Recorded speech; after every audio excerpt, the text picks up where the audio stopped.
Welcome to Money in the Air, the music podcast about neighboring rights, the royalties you earn from the public performance of your recordings and the business of music in general. Brought to you by IFR, the International Association for Artists and Rights Holders. I'm Andrew, a royalty consultant helping artists to collect on their value. Hi, I'm Gina Deacon. I work for Absolute Rights Management and I work with record labels and artists to ensure we claim the royalty income due to them. I'm Stacey Haber and I'm from Inside Baseball Music Publishing. Hi, I'm Tania Oliveira. I work for Transparence Entertainment Group. I focus on World X USA neighbouring rights on the performer side and rights holder side. Hi guys, welcome back to Money in the Air. Today we are talking about a very special topic, which is what doesn't pay. We're always talking about what does pay, but here today to talk about it, we have Tania and myself to go over this topic. Hey everybody, just Andrew and Tanya here today. Every day I'll have a musician say, oh, I've got 1,000 streams on Spotify, so surely that's, can quantify as 1,000 or two in neighbouring rights. And I'm like, oh, I wish. Unfortunately, streaming doesn't pay neighbouring rights royalties anywhere apart from Spain and in Hungary. So it's those two territories for neighbouring rights, which is exciting. And there is an initiative in Europe called Pay Performers.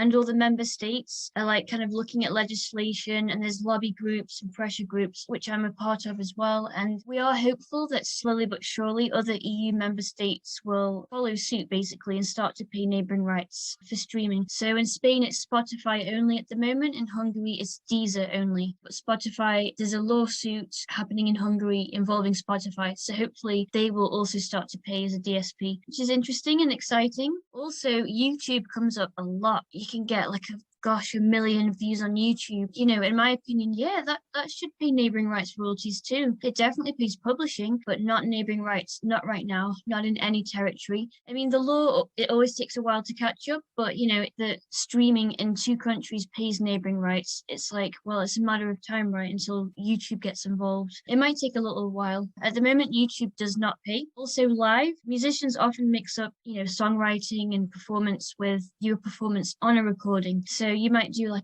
before COVID times, a sellout tour all around the world, and you're thinking, where's my PPL at? And it's unfortunately, totally separate income streams. The songwriters of the songs that you are performing are gonna get publishing royalties based on the set list. But think about it, you're performing live. You're not, the recording, that master recording that was released and is played on the radio or streamed on Spotify, that is not being played or aired.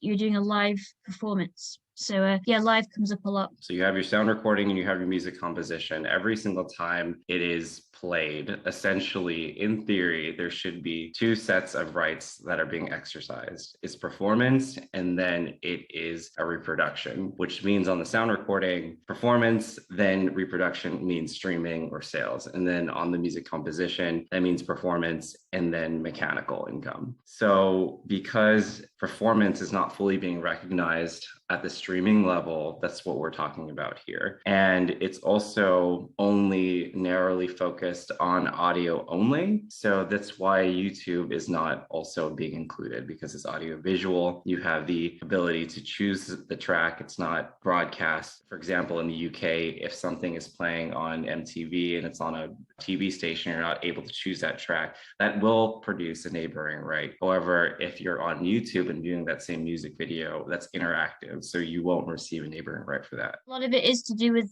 are you able to interactively get involved? Are you making the decision to switch track, to skip it, to speed it up?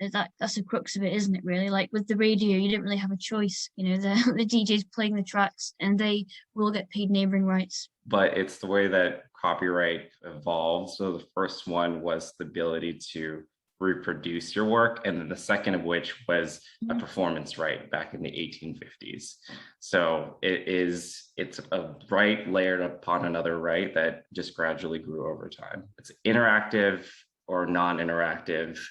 Is it audio? Is it audiovisual? Those are your primary criterias.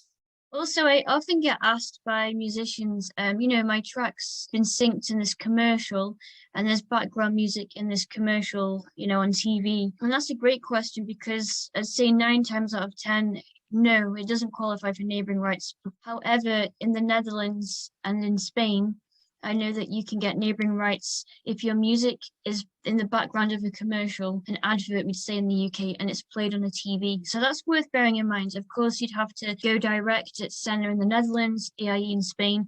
You can't rely on PPL to do that for you because they don't pay for music in adverts or commercials. So that's why it's very good to go direct in certain societies. If you know that you're heavy with library music or it's on commercials or streaming, definitely get involved in Hungary. So there it's called EGI, the society. Yeah, it's worthwhile. That's a great point, Tanya. So just to clarify, audiovisual in the UK, I know that there is rights that are produced for songs that are or recordings that are on shows, like TV shows.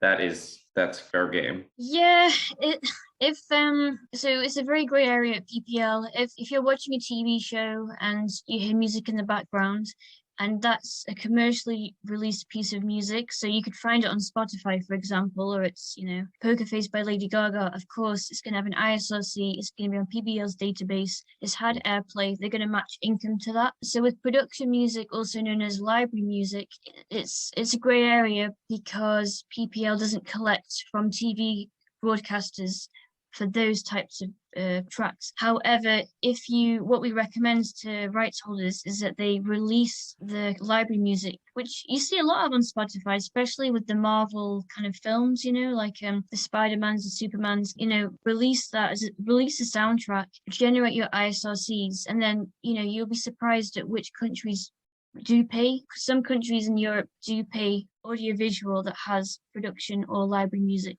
So when I say library production, it's interchangeable. And again, the Netherlands, Spain, Germany, France does as well. Quite a lot of Eastern Europe. It's worth doing that. Release the masters that you own. You never know who's going to play it on what show in which country, and they might pay. I'm fairly confident that regulation will catch up with consumption patterns. And there will be a day that you start to receive performance income on audiovisual, on YouTube, and non-interactive streams. So on Spotify, we're just not there yet in all countries. Great point, Tanya, about the live performance aspect of it. So just to reiterate, you are a recording artist and you are also the songwriter, and then you're going on tour around the States or wherever around the world to go play on tour in the UK, and you are the artist and you're also the songwriter.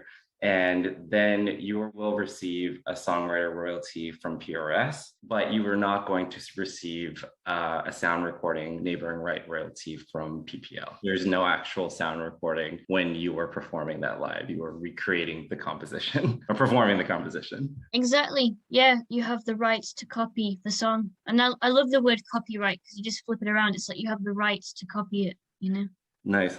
Yeah.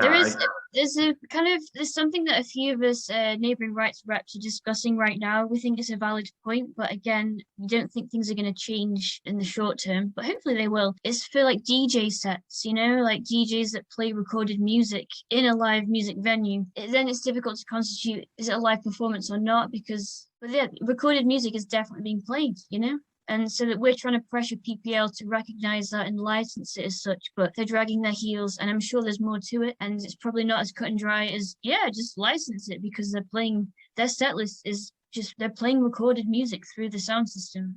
What do you reckon to that? Yes, I would say so. You're using a pre-existing sound recording, but then that even opens up to backing tracks. What if you're an artist that is lip syncing through their performance and it's an entirely done sound recording? They're just dancing to it.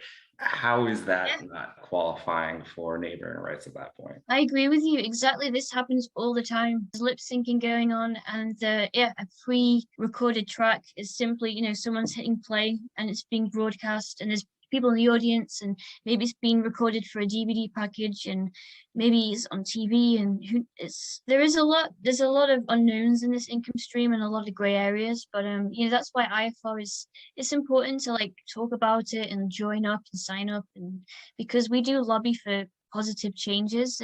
And I feel like with the pay performance campaign in Europe, we are hopeful that other countries such as Sweden, that's looking good, will start paying neighbouring rights on streaming. Yeah, you should like just kind of check out the website and follow us on Twitter, and you'll see the kind of positive changes that are happening and how you can get involved. All right, guys, thank you very much for stopping by today. Hopefully this was very informative as to what does not pay and some of which is due to pay, maybe not in the short-term future, but in the longer term when countries start to get their acts together. All right, thank you very much.